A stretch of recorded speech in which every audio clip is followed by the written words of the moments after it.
À la une de cette édition, 20h du 17 novembre 2013, je suis Camus 24, Coupe du monde de football, et revoici le Cameroun à une phase finale de la compétition planétaire. Les Lions indomptables ont pris le dessus sur les Aigles de Carthage cet après-midi du 17 novembre 2013 au stade Omnisport Amadou Ahidjo de Yaoundé. Score de la partie 4-1, synonyme de qualification à la Coupe du monde de 2014 au Brésil. Cinquantenaire de la réunification et le ministre de l'Habitat et du Développement urbain qui invite les structures engagées pour l'exécution des travaux d'embellissement des villes de Boya et Limbé dans la région du sud-ouest du Cameroun à travailler d'arrache-pied pour livrer les chantiers au trop tard le 10 décembre 2013 au prochain. Voilà pour le sommaire.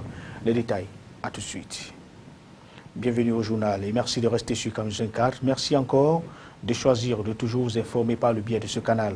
On l'a donc dit, les Lions indomptables du Cameroun et les revoici à une phase finale de la compétition planétaire. La bande à Samuel Eto'o-Fils a pris le dessus cet après-midi sur les Aigles de Carthage. C'était au stade Omnisport Amadou Ahidjo. Score de la partie 4-1 ont signé leur nom au bas de cette qualification. Achille Webo, Benjamin Mukanjo, Jean de Makoun, qui a trouvé par deux fois le chemin des buts. Absent au rendez-vous de 2010 en Afrique du Sud, Samuel Eto'o et ses coéquipiers seront donc bel et bien de la partie au Brésil en mois de juin 2014 prochain. Comme dans les débits de boissons, ils étaient encore nombreux, notamment 50 000, à effectuer le déplacement de la cuvette de Fandena pour pousser le 11 national à la gloire ce 17 novembre 2013. Les côtés de cette victoire seront d'ailleurs abordés de long en large dans votre émission spécialisée et sportive La Tanière qui passe tous les mardis à partir de 17h sur votre chaîne. Parlons cette fois de la coopération interparlementaire avec les chambres hautes du Parlement, des parlements camerounais et suisses qui sont désormais liés. Le président du Sénat de la communauté helvétique poursuit son séjour au Cameroun pendant ce dernier et qui va du 16 au 19 novembre 2013 au prochain. Monsieur Filippo Lombardi va se rendre à Oubala, fera une rencontre avec les sénateurs, donnera un point de presse, prendra également le pôle de la société civile avant de clore par un tête-à-tête avec Massegna Tifendi, le président de la Chambre haute du Parlement camerounais, qui a d'ailleurs été l'accueillir à son arrivée à l'aéroport de Yaoundé-Simalène. Les détails, Marcel Vondo Abin, Sadou Mamoudou. Quel plaisir. Cette chaleureuse empoignade symbolise que l'étape d'apprentissage est révolue et que le Sénat camerounais se positionne aujourd'hui comme un maillon essentiel dans le processus de démocratisation de l'État du Cameroun. Et la visite du président du Sénat de la communauté helvétique, Filippo Lombardi, en réponse à l'invite du président de la Chambre éponyme camerounaise, Marcel Gnadifendi, illustre à suffire cette maturation. Une maturité politique qui se traduit par la stabilité, la paix, mais surtout les réalisations ô combien grandes des projets structurants ressort de cet entretien au pavillon d'honneur de l'aéroport international de Yaoundé-Simalène entre les deux hautes personnalités d'État subventionnées. Avec cette visite, couronnement de l'audience d'entre l'ambassadeur de la communauté helvétique d'avec le président du Sénat camerounais, Marcel Gnadifendi, le Cameroun conforte sa position de modèle démocratique et marque un grand coup sur le plan diplomatique, une réalité qui laisse indifférent M. Filippo Lombardi, mais au-delà du strict volet protocolaire, l'assistance a eu droit également à un échange franc entre les deux personnalités. Et c'est sous un air frais que la délégation traverse la ville de Yaoundé pour l'hôtel de l'hôte camerounais. Nous vous proposons de suivre à présent l'hôte camerounais Filippo Lombardi qui revient sur l'objet de sa visite, mais surtout les répercussions de celle-ci. Filippo Lombardi est au micro de Camus 24. Pris que le Cameroun introduisait un Sénat, créait un nouveau Sénat, je me suis dit c'est le pays en absolu que je dois visiter parce que je trouve que c'est extrêmement important pour un pays d'avoir un système bicaméral qui donne de la profondeur aux mécanismes de décision politique et donc ça valait la peine absolument de venir voir ce que vous êtes en train de faire ici et d'apporter peut-être aussi l'expérience que nous avons accumulée en Suisse. Ça fait 165 ans que nous avons nos deux chambres. Je suis très honoré que Monsieur le Président et tout le bureau soient venus à l'aéroport pour m'accueillir. J'aurai l'occasion ces jours de parler avec les sénateurs en plusieurs occasions. Et donc, oui, oui, nous, on aimerait pouvoir donner, soit par le biais de l'échange des groupes parlementaires d'amitié, soit par l'invitation d'une délégation camerounaise en Suisse, soit par le travail de séminaires. Nous avons un institut du fédéralisme en Suisse qui exactement travaille sur ces thèmes d'un point de vue scientifique, académique, et donc pouvoir travailler ensemble sera une bonne occasion. Restons autour du Parlement pour parler cette fois de son activité. Il y avait 5 projets de loi qui viennent d'être déposés, aussi bien sur les tables des députés que des sénateurs. Ils ont été à la faveur des conférences des présidents et qui étaient réunis en plénière ce 16 novembre 2013 à l'Assemblée nationale d'une part et au Palais des Congrès de Yaoundé d'autre part. La synthèse de tous ces textes, c'est avec Alexis Claude Amougou et Sadou Mamoudou une fois de plus.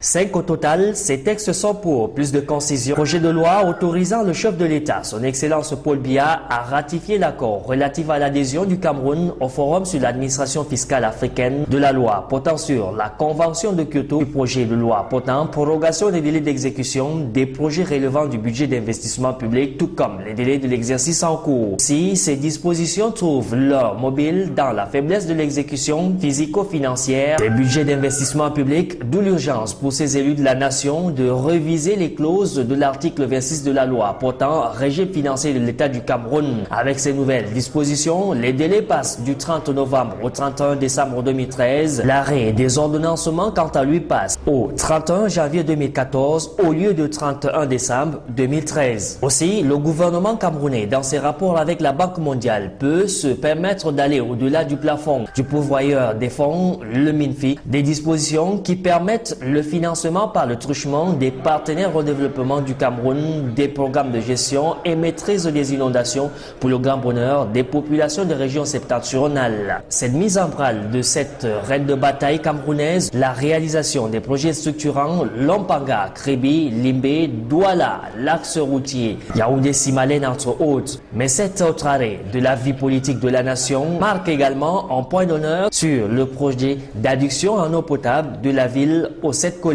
Dernier projet de loi sur la table des élus de la nation et des sénateurs, c'est celui relatif à la mise en place des zones économiques au Cameroun, ceci en corrélation avec la loi portant modèle d'admission des entreprises désireuses de s'y installer. Des textes remis aux commissions conséquentes pour examen en profondeur au niveau de l'Assemblée nationale.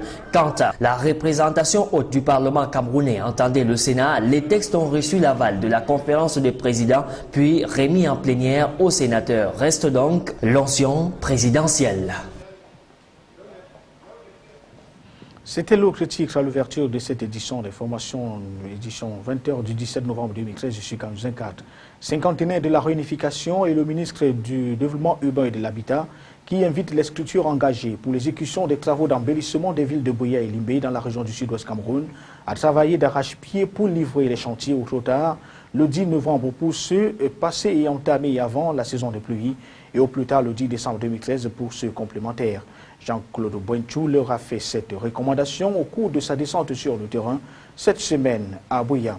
En compagnie des autorités locales amenées par le gouverneur Bernard Okali-Abilai, le membre du gouvernement a profité pour recadrer le rythme de déploiement des entrepreneurs et aussi inviter les élus locaux à apporter leur touche à travers l'aménagement de leur cité, notamment à travers les travaux de désherbage et autres travaux de proximité. Voici à présent l'attitude de quelques responsables sur les chantiers et bien entendu le ministre Jean-Claude Boinchou au micro de Kamuzin 4. Mais les impressions ne peuvent être que excellentes pour un maître d'ouvrage qui constate donc que les travaux dans son ensemble sont évalués à peu près à 70% au niveau du marché de base. Et je dois également préciser que les entreprises ont fait preuve de beaucoup de maîtrise et d'expertise avérée. Nous avions au début beaucoup d'appréhension, surtout pour la PME. C'est un ministre en charge du développement urbain comblé. Les entreprises méritent des félicitations compte tenu de la longueur, n'est-ce pas, de la saison des pluies Ça a été un problème sérieux et nous avons dû recalibrer, n'est-ce pas, le rythme. Et nous avons demandé au maître d'œuvre de revoir dans le programme pour que certains travaux soient effectués même de nuit. Nous sommes à la fin, nous sommes à peu près à 85% de l'achèvement.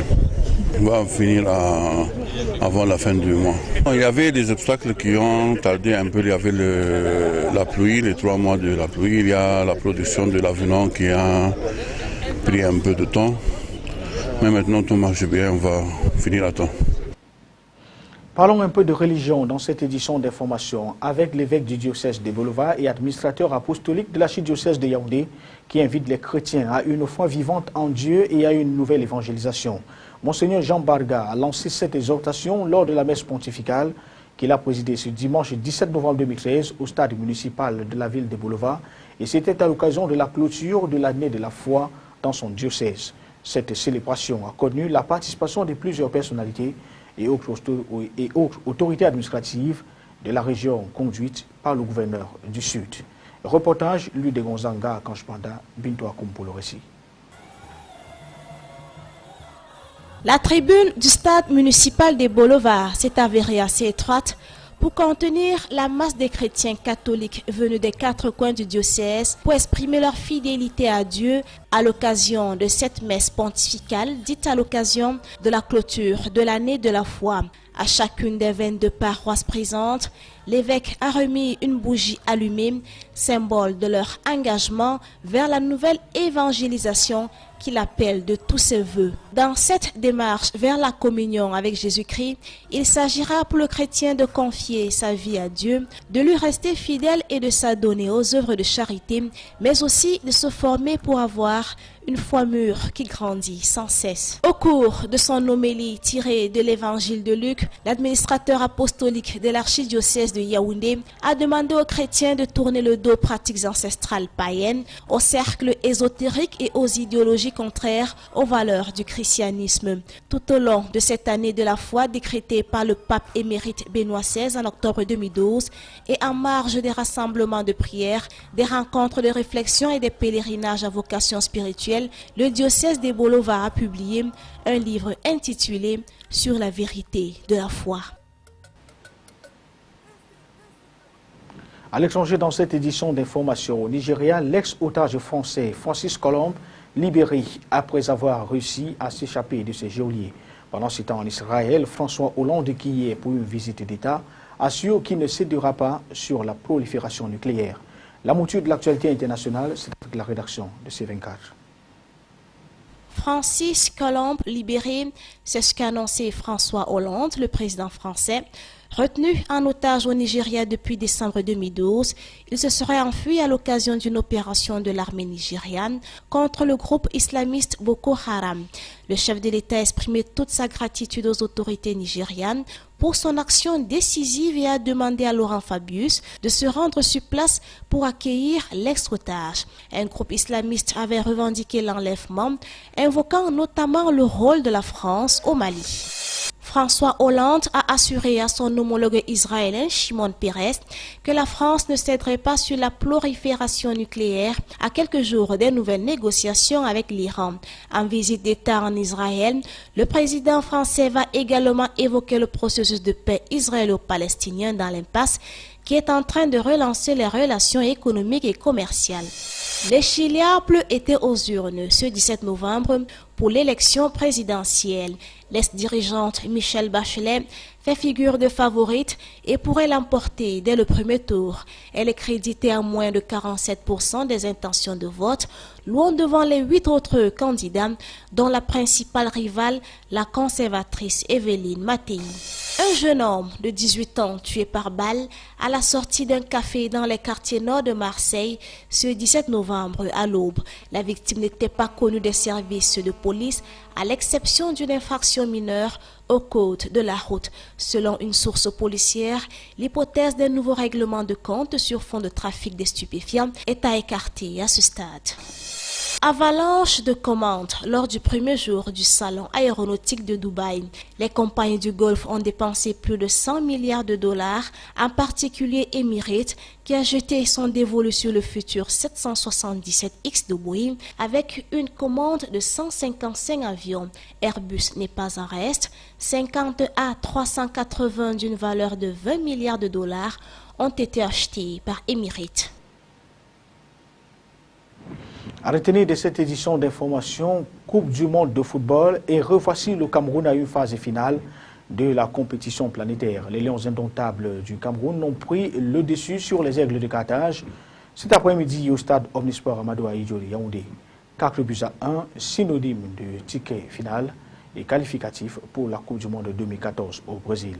Puis cinquantenaire de la réunification et le ministre de l'Habitat et du Développement urbain qui invite les structures engagées pour l'exécution des travaux d'embellissement des villes de Boya et Limbé dans la région du Sud-Ouest à travailler d'arrache-pied pour livrer tous les chantiers au trop tard le 10 décembre 2013 au prochain. Mesdames, Messieurs, merci pour votre fidélité au programme de Camus 4 qui se poursuivent. Bonsoir.